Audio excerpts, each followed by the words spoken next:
আচ্ছা আমি স্যারের টেবিলে আপনার আর ওই যে আসবো কি দেখাবো আজকে সবচেয়ে বেশি কষ্ট কি হয় বলেন সামনে সে কি আসবে আজকে আসতেছে আপনি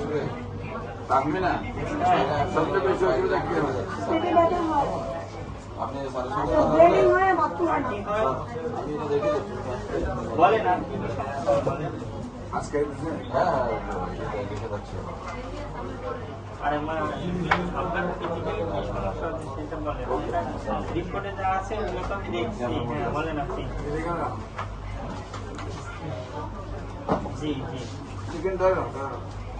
আচ্ছা আচ্ছা এরপরে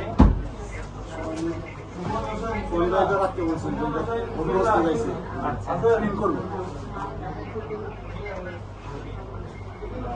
তারপরে ভার ভার এরকম ওষুধ দিলে রাত্রে ভার লাগে রোগীকে ঠান্ডা জ্বর কাশি আছে